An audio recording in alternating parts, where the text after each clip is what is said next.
Listo. Bueno, buenas noches. Muchísimas gracias por estar acá, puntuales y interesadas.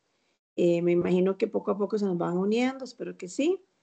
El tema de hoy es un tema muy interesante, ¿verdad? Es lo que es la biodiversidad marina. Hablamos de ecosistemas marinos y hay varios tipos. Para repasar, por ahí, bueno, María Laura sí pudo entrar, no sé si Rachel intentó. Eh, vamos María Laura, que es la que escribe, vamos a poner en una lista, si nos ayuda, y le van a decir a María Laura tipos de ecosistemas costeros o marinos que ya leyeron, que se acuerdan. Parece que ecosistemas son conjunto, ¿verdad?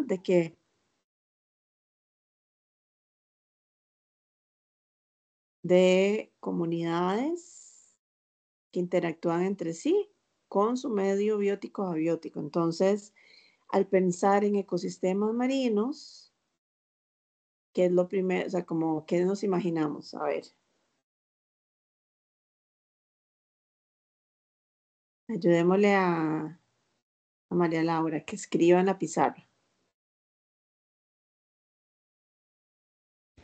Profe, entran los manglares, ¿verdad? Ajá, pongamos ahí manglares, excelente. Y mencionemos características de una vez mientras María Laura está escribiendo de un manglar. Los humedales también se pueden. Ok, vamos a definir entonces, vamos a poner humedal, pero recuerden que humedales es un tipo de ecosistemas que se divide en otros. Entonces, el manglar es un humedal. Si nos vamos a la definición de sitios Ramsar, que son los que se enfocan en humedales, sabemos que son un tipo de ecosistemas que ya sea temporalmente o permanentemente están cubiertos con agua.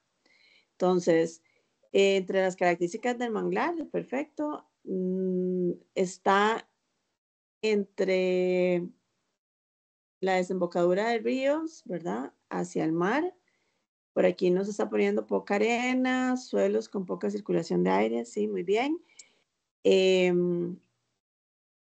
Agua salobre, recuerden que agua salobre es salada y dulce, por esa misma ubicación que tienen, ¿verdad? Cuando entra el agua al mar por las mareas altas, pues se combina, ¿no? Entre el agua dulce que desemboca y el agua marina que está entrando, ¿verdad? Del mar hacia la costa.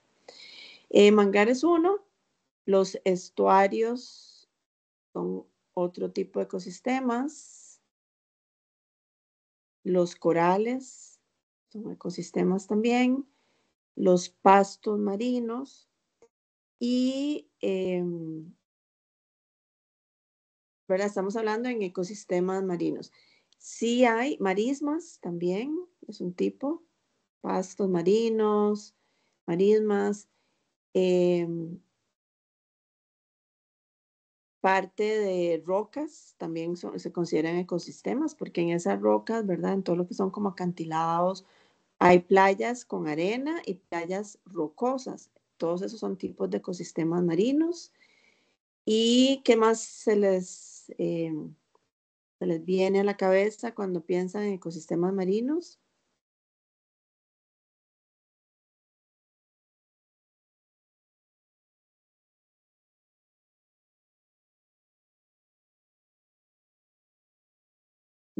Arrecifes de coral. Bueno, entonces aquí son algunos, ¿verdad? Para ubicarnos en la temática de ahora, ¿verdad? Que es ecosistemas marinos. Humedales, no todos son marinos, ¿verdad? Ahí, mientras esté cubierto por agua, tenemos pantanos, tenemos lagos, tenemos ríos. Todos esos son considerados también humedales, ¿verdad? Que esté cubierto, ya sea temporal o permanentemente por agua.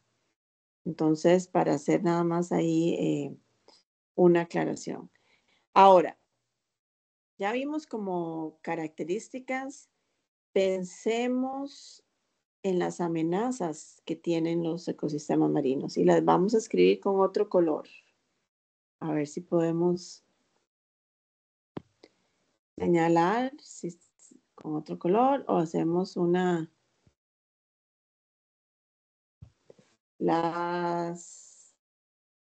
por decir algo, las amenazas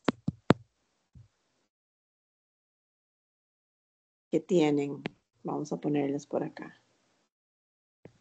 Si pueden escribir aquí.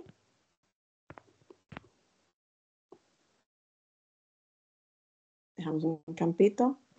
¿Qué amenazas tienen los ecosistemas marinos?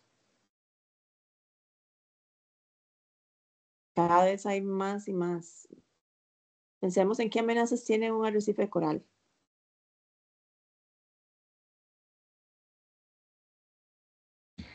Profe, y la principal amenaza en general, yo creo que es la contaminación, ¿verdad? Ok, muy bien, gracias. Contaminación. Ahora podemos hablar de microplásticos que antes no se conocían. Además, con todo esto del clima, cambio climático, exceso de CO2 en la atmósfera, entonces ya ustedes escuchan sobre una problemática de acidificación, otra de blanqueamiento de corales. ¿Qué más? Profe, la sobrepesca. Exactamente, sobrepesca, especies que no son nativas, ¿verdad? Entonces le llamamos especies invasoras. Sobrepesca también en el caso de turismo. A Profe, veces, perdón, no veo lo que usted escribió. ajá, ya, es que las estoy poniendo aquí, ¿ven? Ah, que ya lo vi, ya lo vi. No, profe, también le iba a decir que la pérdida y la destrucción de los hábitats marinos, ¿verdad? Porque a veces por el tema de turismo que se hace, no un turismo sostenible, sino más bien turismo digamos, más destructivo, entre comillas, valga la redundancia también, porque y por temas de que me quiero llevar o que dicen, digamos, una conchita o un pedazo o lo que sea, ese tipo de cosas y también afectan. Ok, muy bien. También el tema de las ballenas o delfines, los avistamientos, ¿verdad? Viene también el ser humano yo sé que las personas de las costas han cambiado sus actividades de pesca por tener botes y llevar turistas, ¿verdad? Pero muchas veces hay, por decirlo así, muchísima oferta y todos quieren, ¿verdad? Ver la ballena, etcétera. Pero a la hora de la hora estamos también afectando el comportamiento de pues, obviamente la diversidad, la fauna, la flora, que componen, ¿verdad? Todos esos ecosistemas.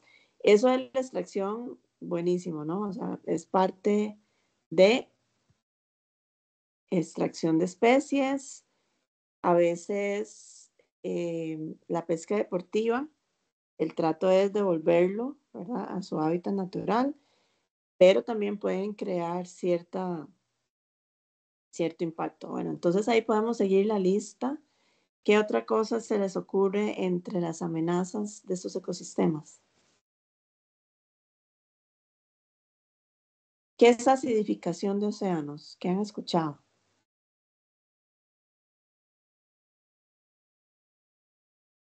¿Y qué causa, verdad, una acidificación? Bueno, el CO2, el dióxido de carbono, liberamos y liberamos y liberamos CO2 a la atmósfera, mucho a partir de combustibles fósiles y y creemos que los océanos, ¿verdad? Porque ya sabemos que los árboles van a incorporar ese CO2 extra en la atmósfera, pero ¿qué pasa? Ya los árboles no dan abasto, ¿verdad? O sea, cierta madurez ya no van a incorporar tanto CO2 y todo eso también afecta el exceso de dióxido de carbono a los océanos. ¿Cómo?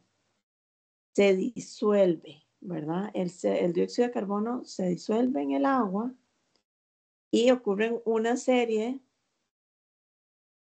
de reacciones químicas que vamos a, ¿verdad? Que en conclusión lo que hace es reaccionar con el carbonato de calcio que está disponible en el mar y estas conchitas, ¿verdad? Que nos decía la compañera, que es carbonato de calcio, va a reaccionar por esa acidez del océano y formar, ¿verdad? Ácidos en lugar de sales.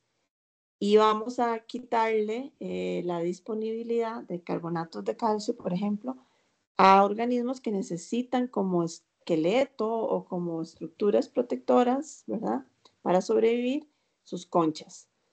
Ya se han hecho estudios de estrellas de mar, por ejemplo, que lo que hace es, ya no hay tanto carbonato disuelto en el agua marina y han encontrado estrellas como con ciertos brazos más encogidos, con deformaciones, etcétera. Imagínense los cangrejitos ermitaños que nos ha gustado tanto jugar, ¿verdad? Los que vimos, que ya no encuentren esas conchas porque ya no está disponible el carbonato. Entonces, es interesante, ¿verdad? Cómo un problema que creemos que no está en el mar, llega al mar. Entonces, todo está conectado. Y así, ¿verdad? Vamos a ver una serie de problemas. La sobrepesca, sí, hay mucha. Lastimosamente, también no hay mucha regulación de barcos externos, ¿verdad? Con esto de las redes de arrastre. Especies invasoras. Tenemos el pez león. ¿Qué han escuchado ustedes del pez león? Principalmente el efecto que tiene una sobrepoblación de pez león en el lado Caribe.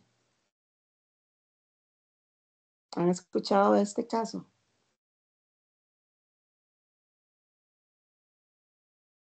Como una especie invasora.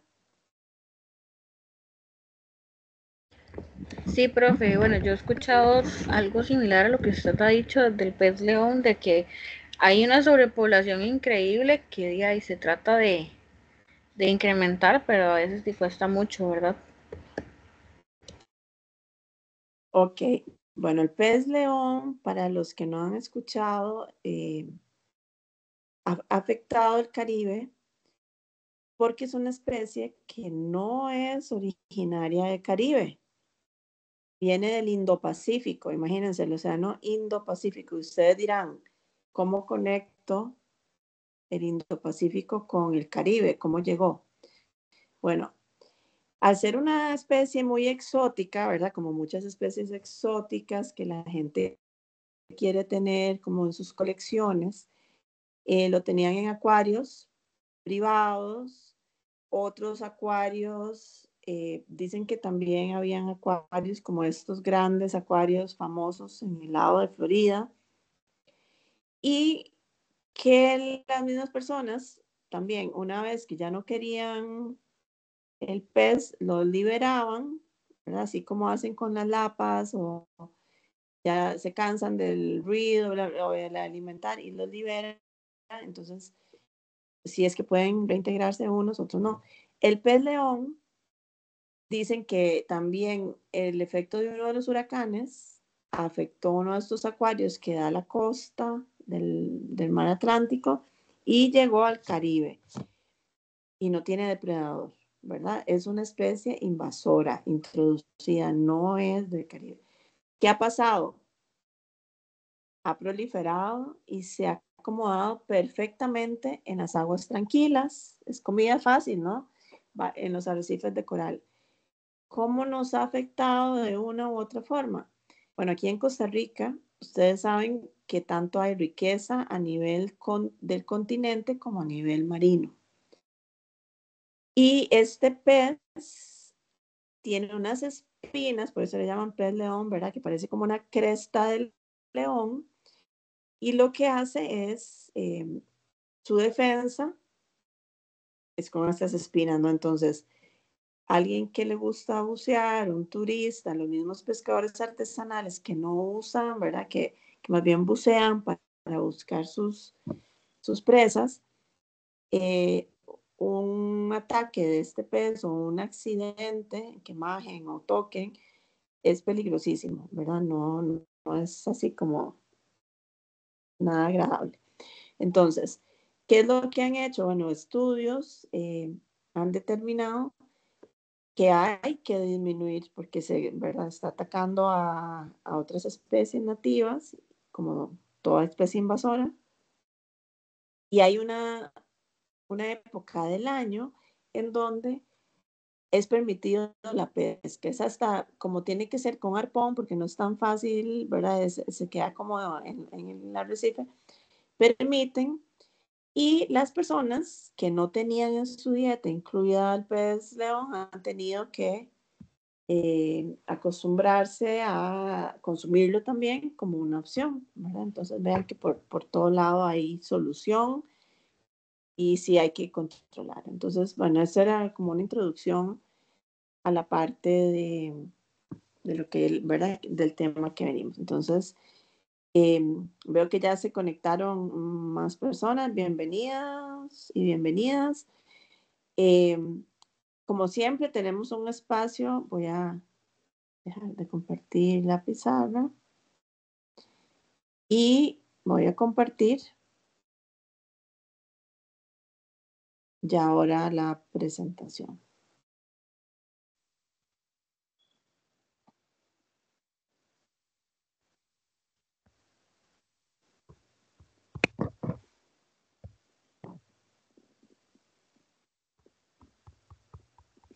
Ok. Como siempre, les preguntamos si hay dudas puntuales de alguna de las actividades que siguen en el programa, ya sea de la tarea 2, la gira virtual. Entonces, damos unos minutitos para ver si tienen alguna pregunta.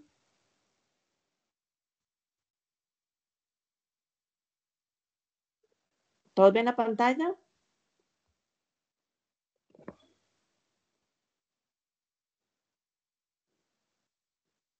Sí, profe.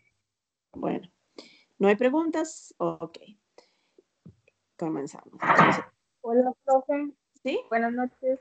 Buenas noches. Yo sí tengo una pregunta.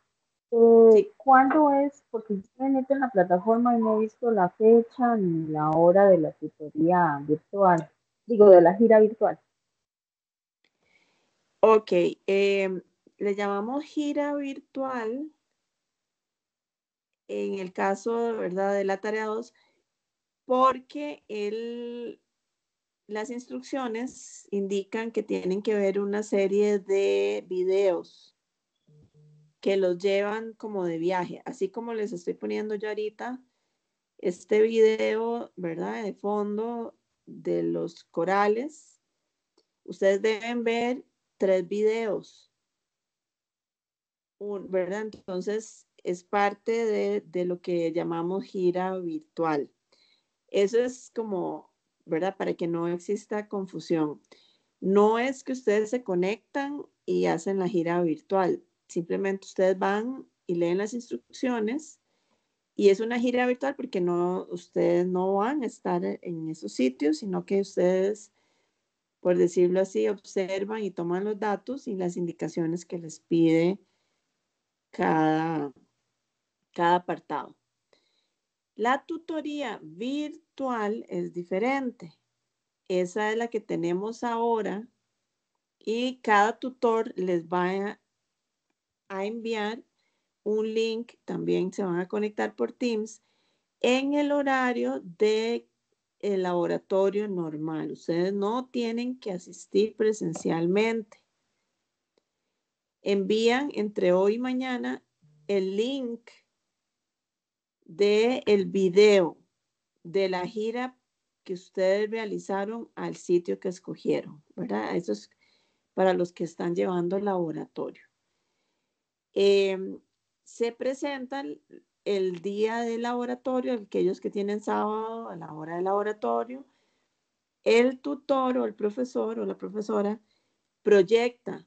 Por eso es importante que ustedes envíen entre hoy y mañana el link. Yo sé que ya algunos ya lo subieron, ahí estuve viendo. Se lo envían, ¿verdad? Lo suben en el espacio asignado con el nombre de ustedes y el link en YouTube, en formato YouTube. Eso es todo.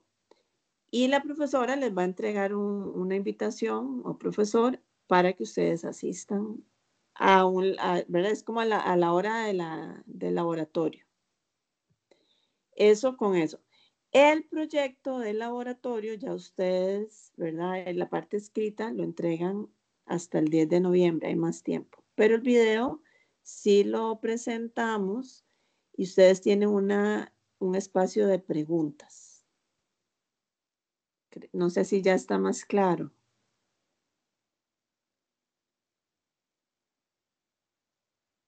Profe, o sea que el video es solo para los que llevan laboratorio. El laboratorio, ajá, el laboratorio, la tercera práctica es las presentaciones de los videos. Pero la Ok, tarea, nosotros que llevamos ajá, biodiversidad solamente entonces es la parte que dice entrega de gira virtual. Es ajá, así. usted Ah, ok. lee las instrucciones de la tarea 2, ¿verdad? Que es como esos 3 videos, aportes de los 3 videos, las especies que tiene que investigar, etcétera, pero todo es a partir de los links, esos que nosotros mismos les dimos, ¿verdad? Ahora, la revista, ya la parte última, ¿verdad? Lo que tienen que hacer, la investigación, ustedes al principio, en teoría, ustedes tenían que entrar y les asignábamos unos temas, ¿verdad? Relacionados con humedales también, comparando, ¿verdad? Un sitio con otro. Entonces, eso ya es para el proyecto de teoría. Pero lo que llamamos gira virtual, ¿verdad? Es simplemente eso de los links que ustedes tienen que ir metiéndose, así como ahorita que estamos como nadando dentro de los corales, etcétera. Y reciben ahí sí, en esos videos que les damos, tienen que ir anotando, poner atención, ir anotando la información, ¿verdad? Que más les llame la atención. Ok. Entonces, importante, generalidades de los ecosistemas en regiones marinas y costeras. Costa Rica es privilegiado, es un país pequeño, pero estamos entre 2 océanos, ¿verdad? Entonces, por eso le damos tanto énfasis a esta parte de biodiversidad marina, porque si no estamos muy cerca de las costas o no estamos vinculados de una u otra forma, desconocemos mucho esta información y es valioso más para ustedes, ¿verdad? Que ahora me están diciendo gestión turística sostenible. A veces nos enfocamos más en tierra que en mar y hay un potencial muy, muy grande, ¿verdad? En uno y en otro. Y tanto el Pacífico como el Atlántico. Ahora, los océanos del mundo abarcan casi el 70% de la superficie del planeta, ¿verdad? Es mucha agua alrededor, si comparamos con la parte del continente. Y la profundidad promedio anda alrededor de los 3.200 metros. La altura promedio en la Tierra es solamente de 840 metros. Y hay una máxima profundidad, que es la fosa de las Marianas, con 11.200 metros, ¿verdad? Si comparamos con el Everest, que es el pico más alto, tiene una altura de 8.846 metros, mientras que en la profundidad, ¿verdad? 11.200, imagínense. Entonces, este mapa mundi es para que ustedes vean la distribución, ¿verdad? Dijimos que del planeta un 70% son parte de los océanos, ¿verdad? Y eso ya lo podemos apreciar. Importante que ustedes estudien y tengan presente cuáles son esas regiones de ese océano, ¿verdad? Entonces, vamos a preguntarles de una u otra forma en qué consiste las características de cada uno, y si tuvieran una imagen como esta, tendrían que acomodar o a poner, ¿verdad? Organizar los nombres en la región correcta. Entonces vamos a ir una a una, empezando de la parte superficial. Ahí ven el barquito, ¿verdad? Ustedes vean el barco y acérquense hacia la costa. Y ven que hay una parte que dice nerítica, ¿verdad? Está en inglés, pero esa parte que están los pececitos ya hacia la costa, la parte más, la región que da hacia la superficie. Esta tiene, ¿verdad? Una profundidad promedio de 200 metros. Y es una región que comprende entre la línea costera, vean, por eso está la costa, y entre los 60 y 100 kilómetros, ¿verdad? Hacia adentro del mar. Se desarrolla la plataforma continental, es decir, la extensión del continente dentro del mar, ¿verdad? Entonces vean esta parte. Y esa es la parte nerítica, cerca de la costa. Tenemos la región pelágica, que esta, ¿verdad? Ya es en las partes de aguas abiertas. No, ¿verdad? Ustedes van allá y ya es más profundo, ya ustedes no van a ver como ese relieve de la costa. Y se puede clasificar según su posición. Epi significa sobre, ¿verdad? Arriba. Epipelágico es en aguas abiertas dentro del océano entre 0 y 200 metros. Vean que si seguimos la línea de la región nerítica, sería a partir de aguas abiertas, donde ya no hay, ¿verdad? Dentro de la costa, ya es epipelágica. Tiene la misma profundidad. Mesopelágica, meso significa medio. Entonces ahí tenemos que después de los 200 metros de profundidad hacia los 1000 metros, ya le llamamos mesopelágica. Entonces ahí vamos a encontrar fauna, ¿verdad? Mediana, ya es como que necesita de una u otra forma estar más cerca de la superficie, ¿verdad? Ya sea para respirar, para alimentarse, etcétera, en esa parte. Y batipelágica, vean que ya va entre los 1000 y 4000 metros. Aquí ya es bastante profundo. Pero todavía encontramos más abajo otras regiones, ¿verdad? En aguas abiertas. Y aquí está de más de 4000 metros, que se llaman avisopelágica. Vean que ahí nos ponen los pulpos grandes, unas mantarrayas por allá dentro de la imagen. Y vean que ahí está el 4000 metros. Si voy a más, o sea, más abajo, ya hacia 6000 metros, se conocen como adalpelágicas. Entonces, para que ustedes sepan, epi es fácil, ¿verdad? Está en la superficie, epi arriba, meso le sigue en la parte media, batipelágica, pero hay más allá, ¿verdad? Más profundo, dependiendo de la región, avisopelágica y luego adalpelágica. Entonces, para que ustedes sepan. Y aquí tenemos, ¿verdad? El ejemplo de la plataforma continental, que son esta especie de, ¿verdad? Aquí está la costa, si se ubican, y viene como en forma Horizontal puede ser que tenga hasta 1,300 km, ¿verdad? 1,300, perdón, 1,300 kilómetros. Y esa parte es realmente la que tiene mayor productividad biológica y tiene zonas de afloramiento. ¿Por qué? Porque no es tan profundo. Y recuerden que cuando hablamos de productividad, hablamos de organismos productores. ¿Y qué quiere decir esto? Que producen su propio alimento. Si nos vamos un poquito más hacia allá la biología, sabemos que se llaman autótrofos. Producen su propio alimento y la gran mayoría son fotosintetizadores. Entonces, no vamos a encontrar organismos fotosintetizadores en zonas muy profundas. Entonces, tiene su lógica, ¿verdad? Mayor productividad más cerca de la costa, donde todavía no hay tanta profundidad, se acumulan nutrientes, sedimentos y llega la luz, porque para la fotosíntesis se necesita luz.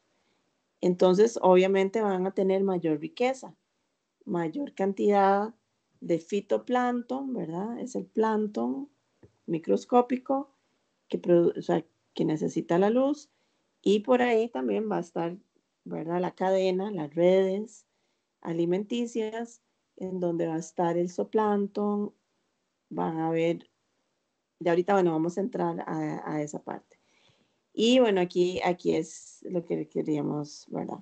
Entre aportes y amenazas de los océanos, aportes, servicios ecosistémicos, hay muchos, ¿verdad? Ustedes me dijeron ahora, ¿verdad? El tema de la pesca, para el turismo, ¿verdad? Turismo de diferentes tipos, ¿verdad? Luego, para el tema del clima, los océanos son valiosísimos, tema de materiales, alimentación, mucho, mucho, mucho. ¿Qué más? ¿Qué otro aporte tienen los océanos? O sea, sus servicios ecosistémicos, que no he dicho todavía.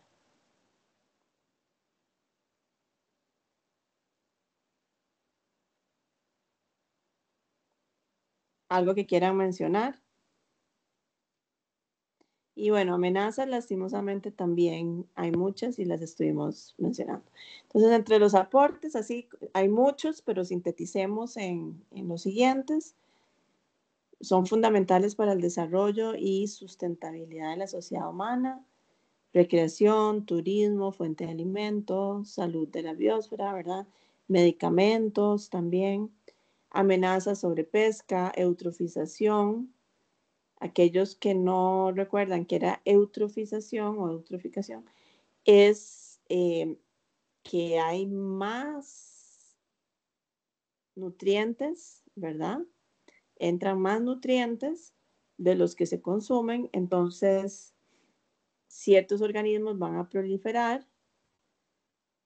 Al ser organismos, ¿verdad? Por ejemplo, ciertas algas,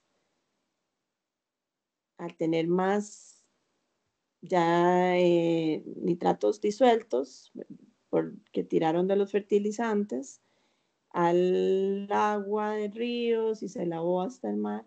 Entonces proliferan ciertas especies de algas. ¿Qué es lo que pasa?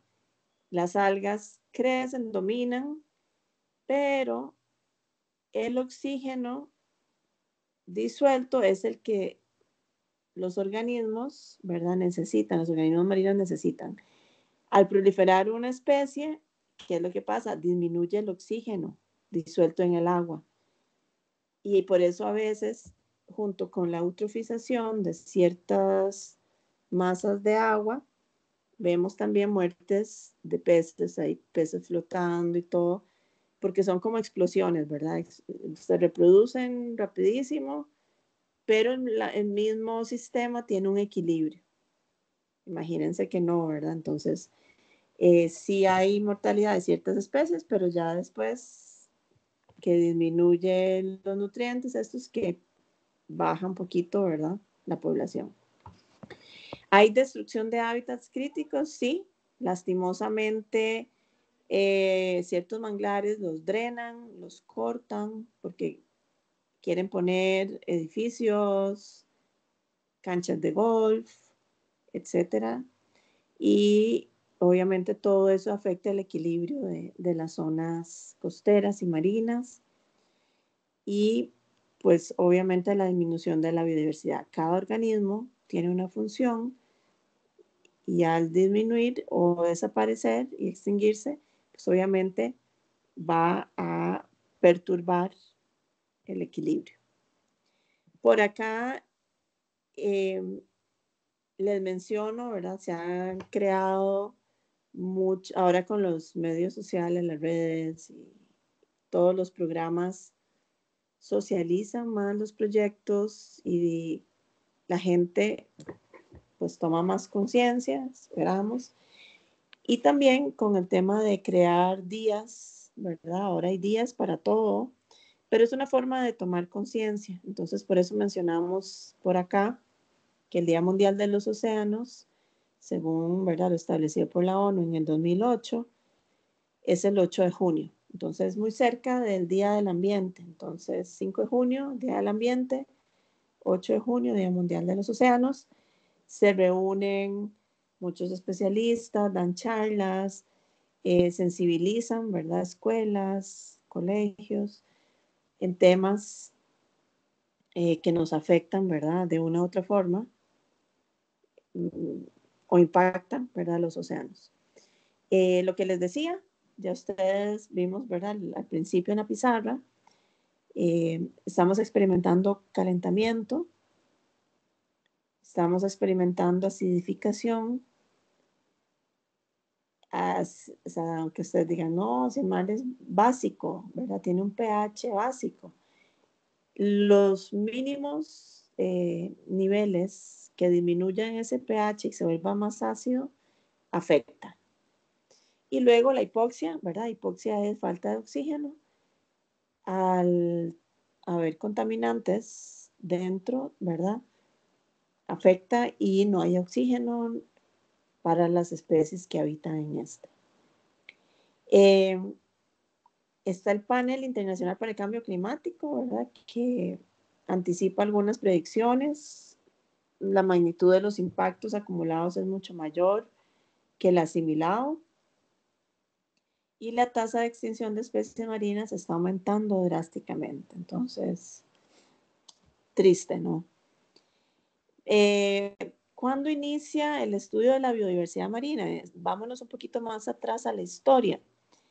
Recordemos a Aristóteles, ¿verdad? Durante el siglo IV antes de Cristo ya había catalogado 180 organismos marinos. Imagínense, desde siglo IV antes de Cristo. Grandes contribuciones a ese conocimiento también han sido hechas por expediciones científicas en los últimos 150 años. Y uno de los mayores impactos fue la expedición oceanográfica del barco Challenger entre 1832 y 1876, que recorrió 11.010 kilómetros en los océanos del mundo y permitió la descripción de 2.508 especies nuevas de radiolarios. Radiolarios son estos organismos unicelulares eucariotas que ustedes pueden ver como muy redonditos. Ahí les pusimos esas imágenes. Son microscópicos. Y todo eso es una célula, pero ustedes dirán, ¿y de qué está hecho lo otro, verdad?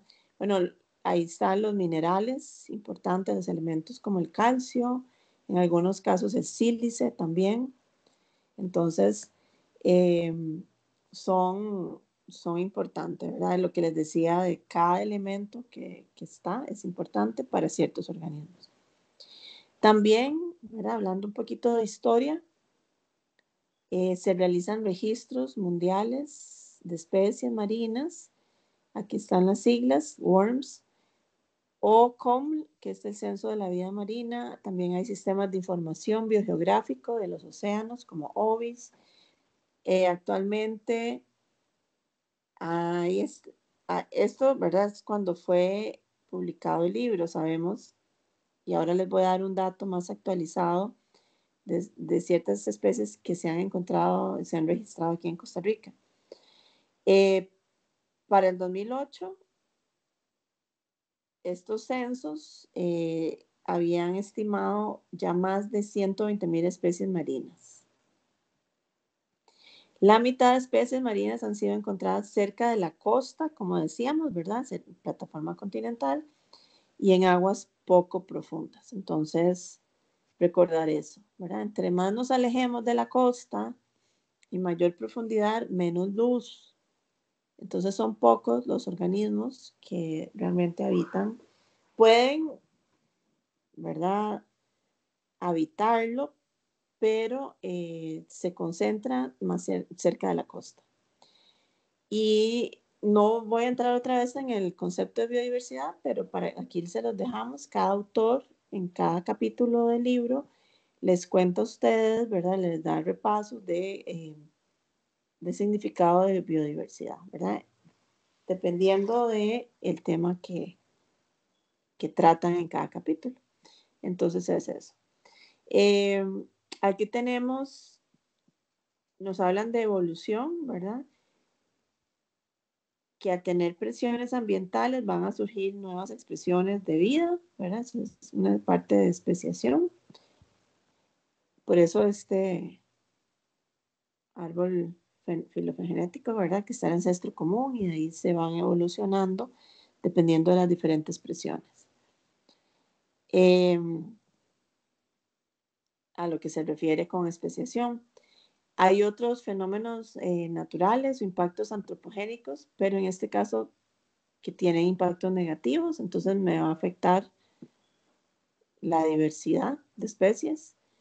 Y están también las grandes extinciones que acabaron con muchas formas de vida, pero a su vez proliferaron nuevas formas de vida de radiación, como la radiación adaptativa, ¿verdad? Si vamos un poquito a hablar de evolución. Cuando hablamos de biodiversidad marina, también podemos enfocarnos en tipos de ecosistemas, ¿verdad? Dijimos que el ecosistema eran comunidades de organismos que interactúan entre sí, su medio. Hay eventos naturales y antropogénicos que también tienen efectos importantes en la funcionalidad de los ecosistemas marinos.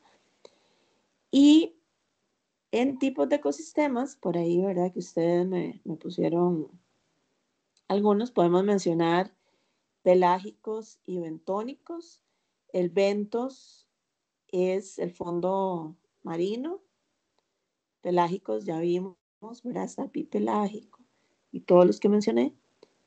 Y están también las ventanas hidrotermales, que son aquellas donde hay fisuras y todavía, ¿verdad? Sale agua caliente y ahí viven organismos. Es increíble, pero a esas altas temperaturas podemos encontrar todavía organismos en ventanas hidrotermales.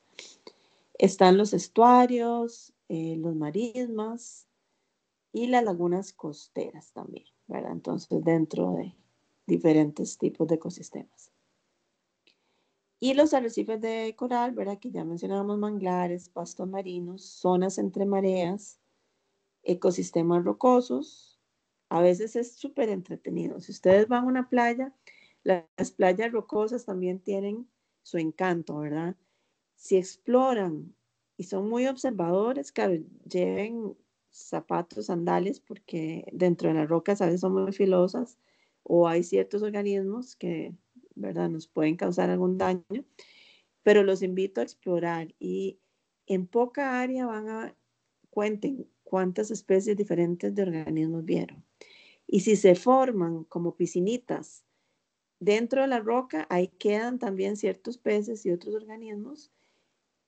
Cuando la marea baja quedan esas pocitas, pero cuando la marea es alta ya regresan, ¿verdad? Otra vez al mar. Y también las playas fangosas o arenosas, ¿verdad? La arena es un tipo de ecosistema también. Aquí tenemos imágenes de manglar, tenemos pastos marinos donde está la estrella, arena, como más como acantilados, corales. Entonces vean que todos esos son tipos, ¿verdad? También de ecosistemas. En el video, igual yo sé que ustedes tienen una gran oportunidad de buscar, ¿verdad? Pero aquí les tenemos, no lo vamos a ver porque es largo, pero es una forma de... En McDonald's creamos Puertas Abiertas, una invitación para que veas con tus propios ojos la calidad con la que hacemos esos. Entonces, como ubicarnos, como el tema es de diversidad marina, nada más porque ustedes observen y hacemos un poquito, ¿verdad?, diferentes tipos de ecosistemas. Se los voy a dejar un par de minutos. Si quieren verlo después,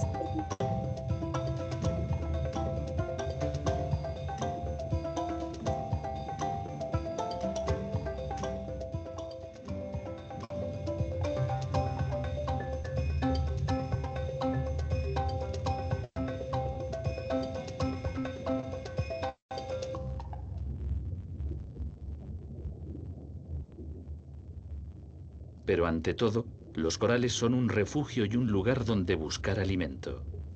En los arrecifes existe una fuerte competencia por la comida, pero también por el espacio.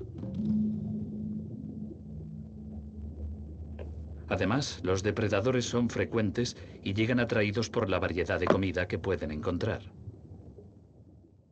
Por eso, defenderse o pasar desapercibidos es la mejor manera de sobrevivir aquí. En los arrecifes vive una comunidad de seres que se caracterizan por tener espinas, toxinas, venenos, formas corporales extrañas, colores muy llamativos o formas y colores para pasar desapercibidos.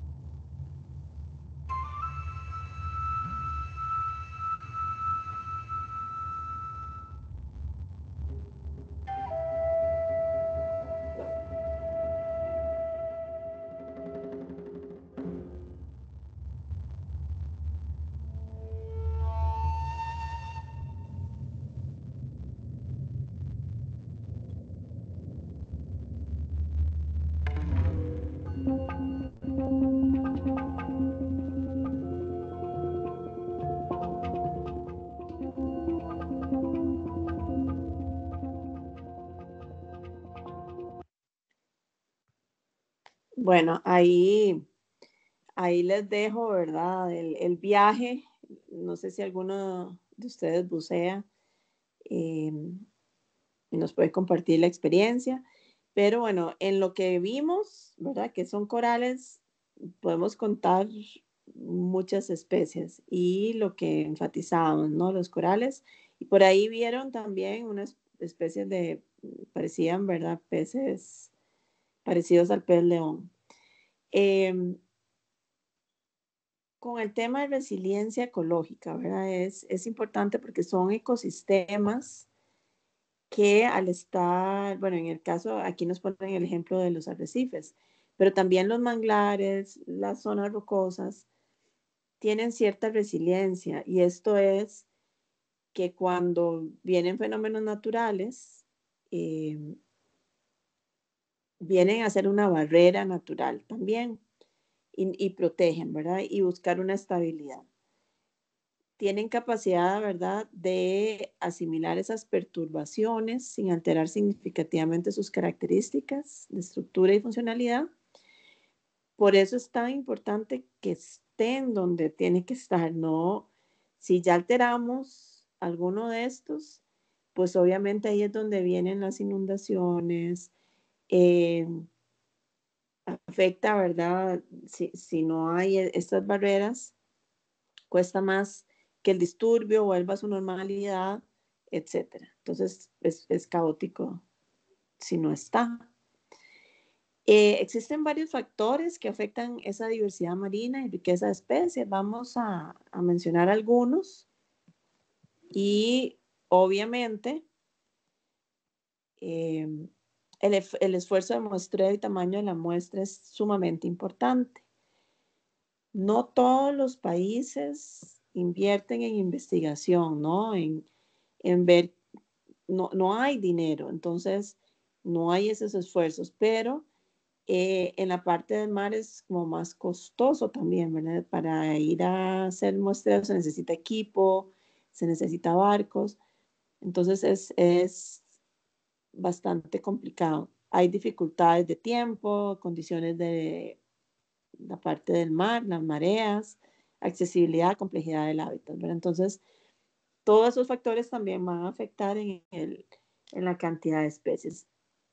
Me imagino que hay más especies, igual que en la parte terrestre, que por A o por B no se han podido determinar e identificar debido ¿verdad? Al esfuerzo de muestreo. La profundidad, lo que hablamos, no es lo mismo muestrear en una parte de playa rocosa que irnos ¿verdad? A más de 80, ¿no? 100 metros de profundidad, ¿verdad? Se necesitan equipos para poder, ¿verdad? Determinar, entonces es más difícil. Y todas las condiciones, ¿verdad? Que pueden afectar. Y el tamaño, hay un número mayor, ¿verdad? De especies pequeñas que grandes en un hábitat determinado, ¿verdad? Eso es importante. ¿Qué otros factores pueden afectar la diversidad marina y riqueza de especies? Bueno, los disturbios, como explicábamos, provocan menores niveles de diversidad de especies. Si son muy fuertes, entonces solo unas especies, pocas especies van a sobrevivir y colonizar. Si son muy débiles, las especies oportunistas se verán beneficiadas, ¿verdad? Ya les mencioné con ejemplos este tipo de factores. Complejidad y tamaño del hábitat. El tamaño del hábitat influye en la riqueza de especies, eso es un hecho, no es lo mismo un arrecife coral, ¿verdad? Que se ha mantenido, se conserva, tiene menos impactos que otros más pequeños. Entonces, sí podemos decir que a mayor hábitat en términos de volumen, tamaño y o área cubierta, va a haber un mayor número de especies relacionadas a estos. Entonces, mayor diversidad a mayor complejidad estructural también. La productividad, herbivoría y depredación pueden causar diferencias en los patrones de diversidad. Hablamos de la productividad anteriormente. Si esta incrementa en sistemas marinos, hace que dominen unas pocas especies en detrimento de otras, ¿verdad? Entonces, se favorecen unas y otras disminuyen si aumenta, ¿verdad? Un poco descontrolado, como hablamos. Vean los patrones globales de la biodiversidad marina. Aquí lo van a ver.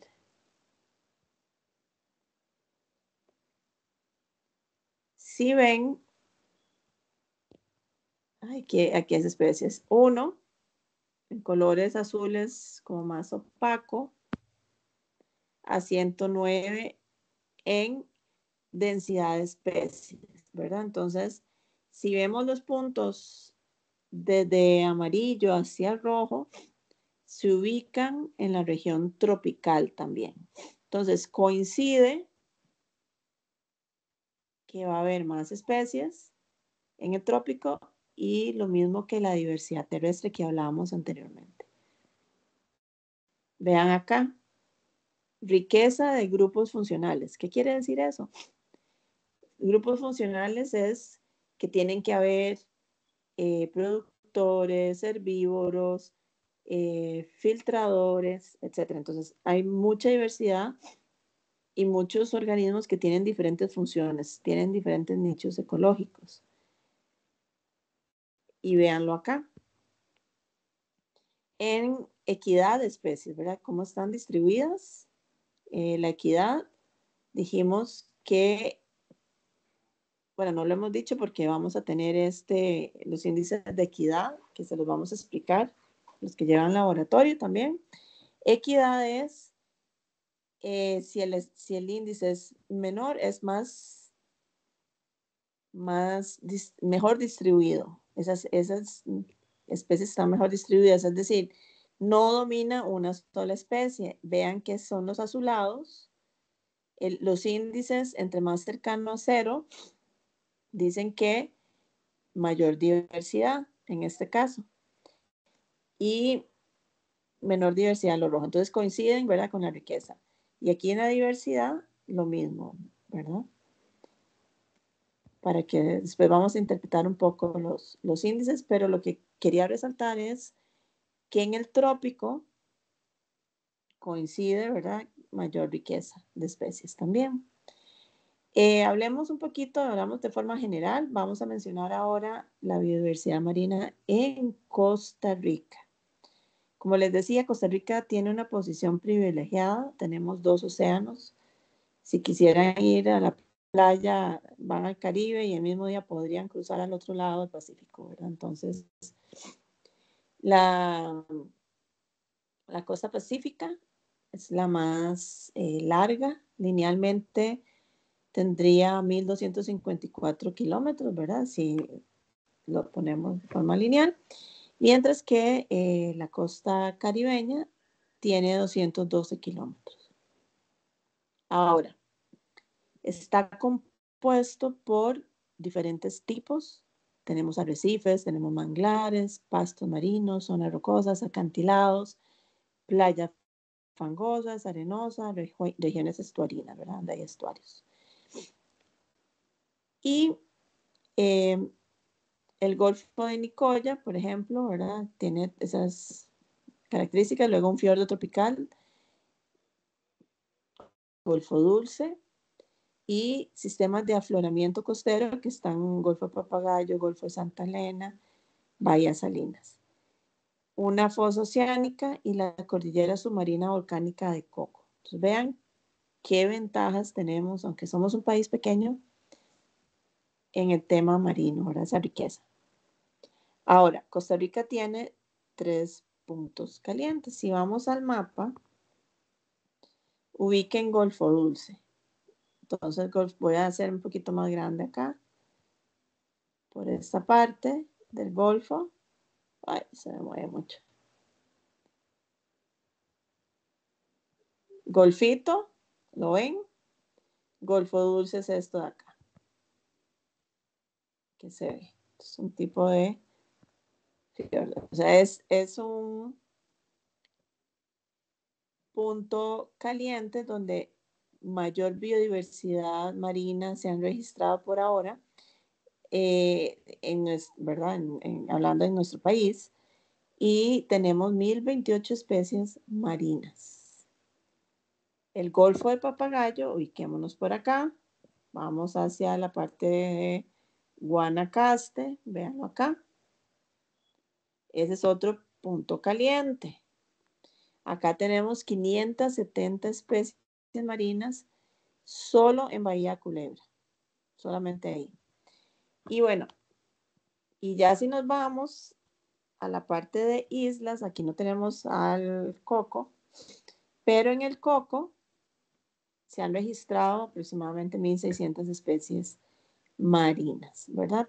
Por eso es tan visitado por buceadores y científicos, porque la riqueza es abundante.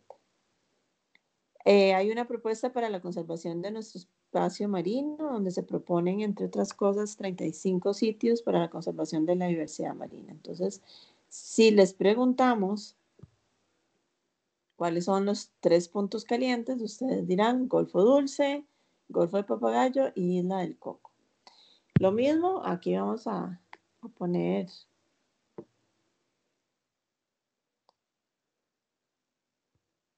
No se abrió bien. Vamos a ver. Bueno, si no, yo se los dejo. No se abrió.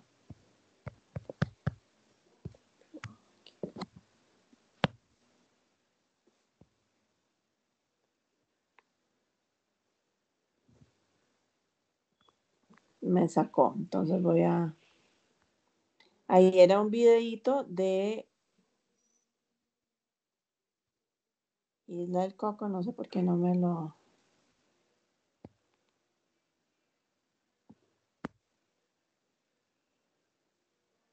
Aquí está.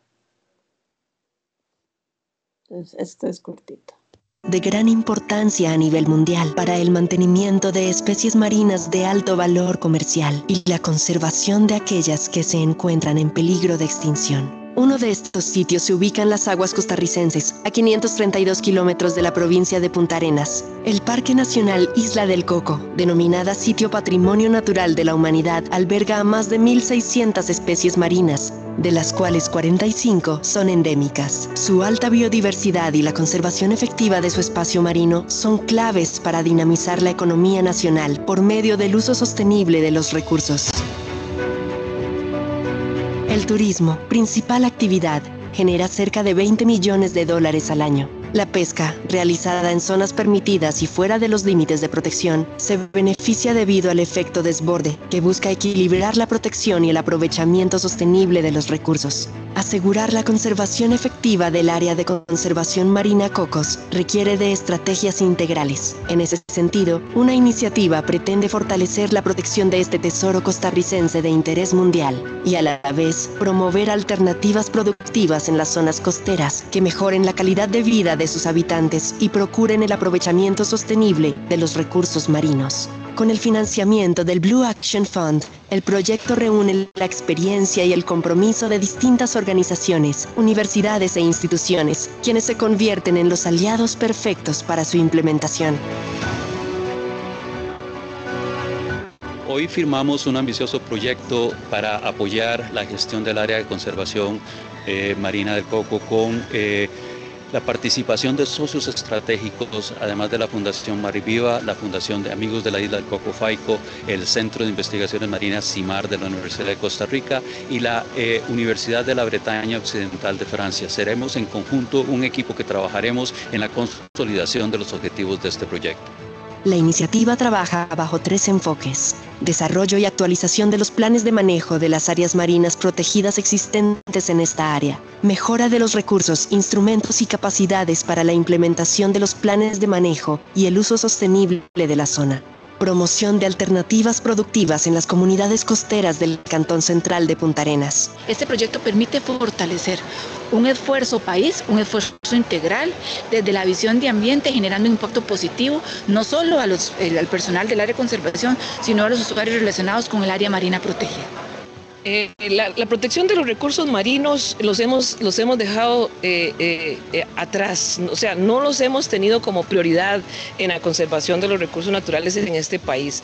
En este momento estamos saldando esa deuda, en términos de que podemos y debemos empezar ya a conservar de una manera más seria, prioritaria para el país. Sí, la Isla del Coco es un tesoro que llena de orgullo a los costarricenses. Merece nuestra atención y compromiso país para garantizar su conservación.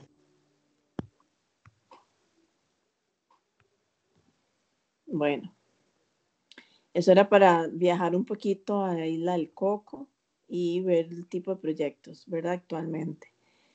El autor habla, siguiendo con la historia de los estudios de biodiversidad marina, bueno, actualmente si ustedes buscan y muchas universidades participan en diferentes proyectos junto con las comunidades, que eso es muy valioso, no dejarlas de lado, sino integrar a las comunidades y que se beneficien.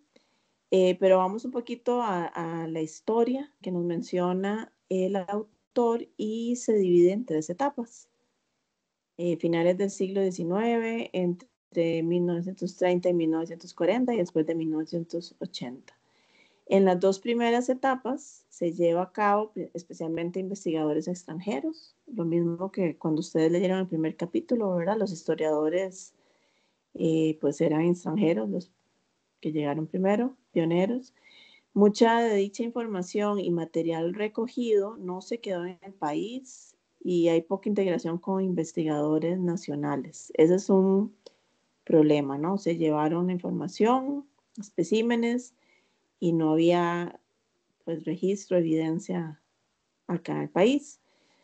Ya para inicios de los años 1970, la Universidad de Costa Rica organiza, ¿verdad?, su investigación en esta área y la creación del Museo de Zoología en la Escuela de Biología en el año 1966 y el Centro de Investigación en Ciencias del Mar y Limnología que se conoce como CIMAR. En 1979 da un importante impulso a los estudios de nuestra biodiversidad marina. Entonces vean que de ahí empiezan ya más registros.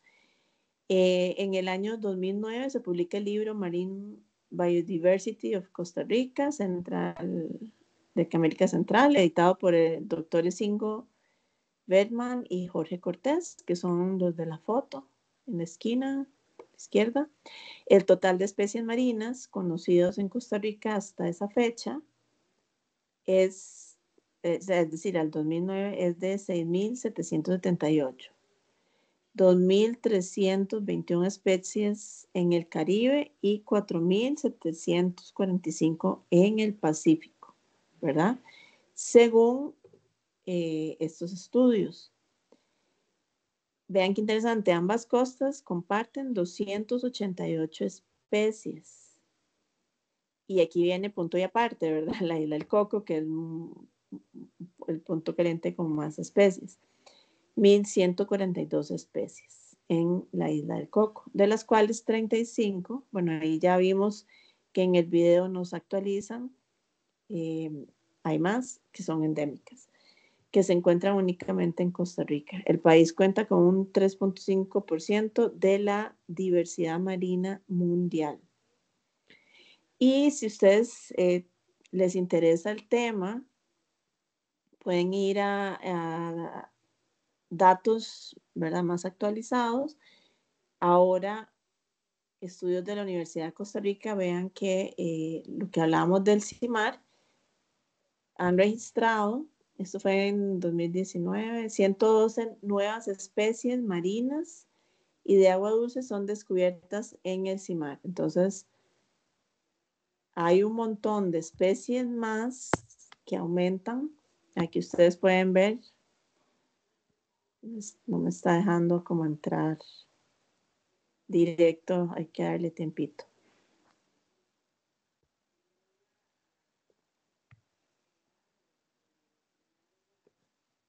Ok.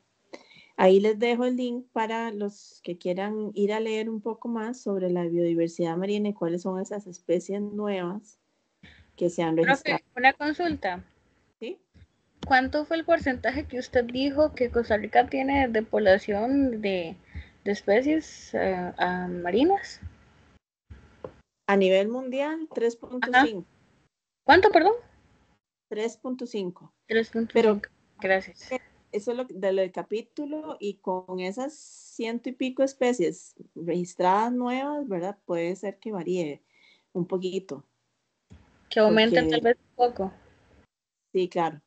Porque acuérdense que es, ¿verdad? Es un registro. Este estudio, vean acá, 112 nuevas especies marinas y de agua dulce son descubiertas en el CIMAR, ¿verdad? Entonces ahí habría que ver cuáles son marinas y cuáles eran de agua dulces dentro del estudio que presentan. Pero es muy, muy interesante, ¿no? Hace poco se llama, bueno, el programa se llama Biomar. No sé si han escuchado del Biomar.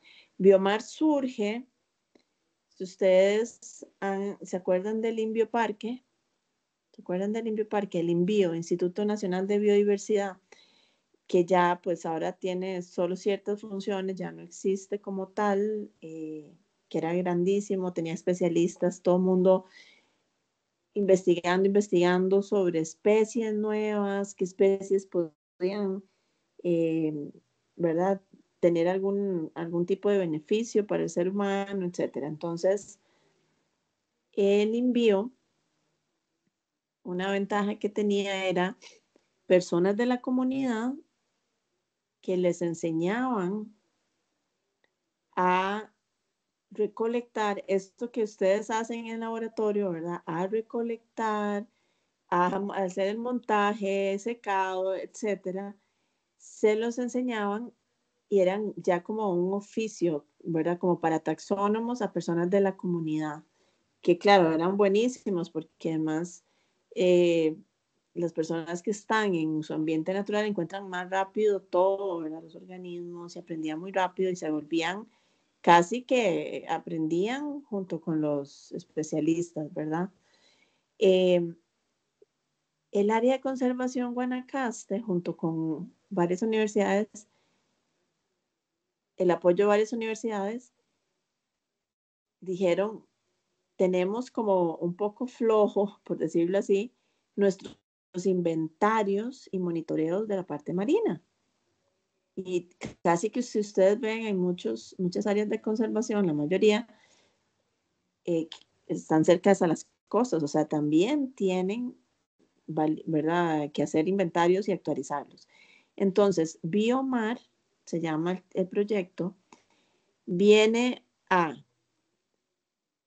entrenar, a preparar a personas de comunidades que viven en los lugares donde se quiere realizar los inventarios y se les enseña, vienen los especialistas y les enseñan cómo recolectar, ¿verdad? Imagínense que yo les pida ahora, vamos a hacer una colección de organismos marinos, ¿verdad? Entonces,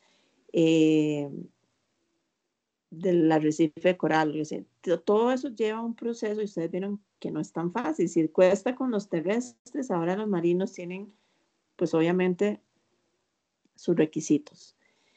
Les enseñan y son ellos los que vienen, ¿verdad?, a trabajar, porque en este proyecto, junto con los científicos, y aparecen nuevas especies, ¿verdad? Entonces vean lo importante del monitoreo, de estar actualizando los datos y que personas que aprendan y que viven en esos ecosistemas y se pueden beneficiar también, ¿verdad?, de que existe esa diversidad. ¿Para qué sirve? ¿Para qué no? ¿Qué es importante? Entonces, toda la información que nos puede dar cada organismo que se registre. Lo que decíamos, ¿verdad?, entre el repaso, ya esto es como para ir finalizando, algunos servicios ecosistémicos, hablamos, ¿verdad?, anteriormente, yo les puse ahí a repasar. Podemos concluir que como que les quedan servicios ecosistémicos, aquellas ventajas que nos dan estos ecosistemas marinos en sus áreas también profesionales, laborales.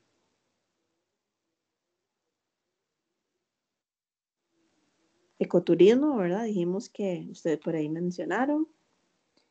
Y todos los otros que mencionamos, amortiguar, ¿verdad?, el clima, resiliencia, alimentación, la biodiversidad. Las amenazas también ya las mencionamos y las discutimos un poquito. ¿Y cuáles eran los 3 puntos calientes de Costa Rica?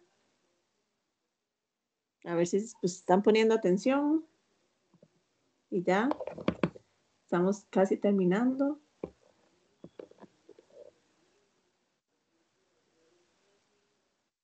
A ver quién me ayuda. Puntos calientes es donde hay mayor biodiversidad registrada. Acuérdense del mapita. Isla del Coco. Isla del Coco, excelente, gracias. ¿Otro? ¿Quién me ayuda?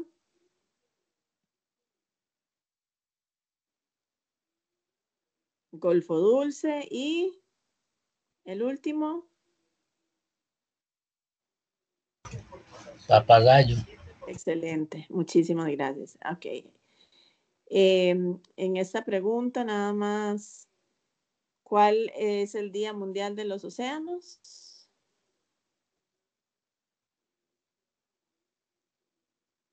Para que estemos reflexionando y ojalá nos podamos ir a, ¿verdad?, contemplarlos. Sería ideal ir a celebrar el Día Mundial en alguna de las playas que tenemos tan lindas y diversas, porque la gente viene a Costa Rica, ¿verdad?, a ver esa diversidad, a conocer, pero también hay proyectos muy, muy interesantes para ayudar a las personas que están en la costa, ¿verdad? O sea, que salgan un poco de... Profe, el 8 de junio era, ¿verdad? El 8 de junio, excelente. Bueno, ahí está, 8 de junio. muchísimas gracias. No sé si hay alguna pregunta, duda, comentario, reflexión.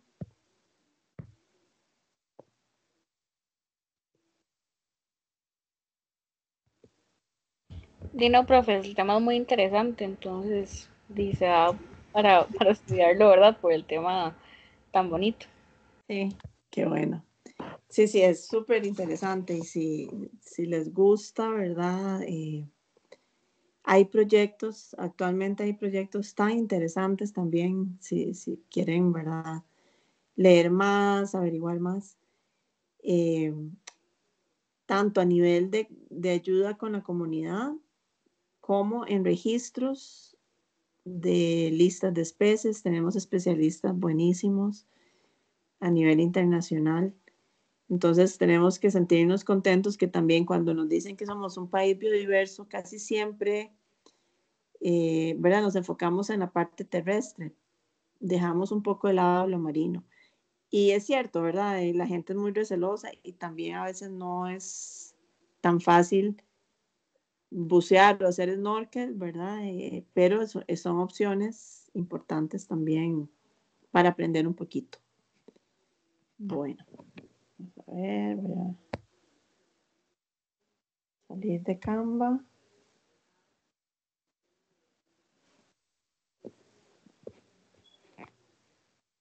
Listo.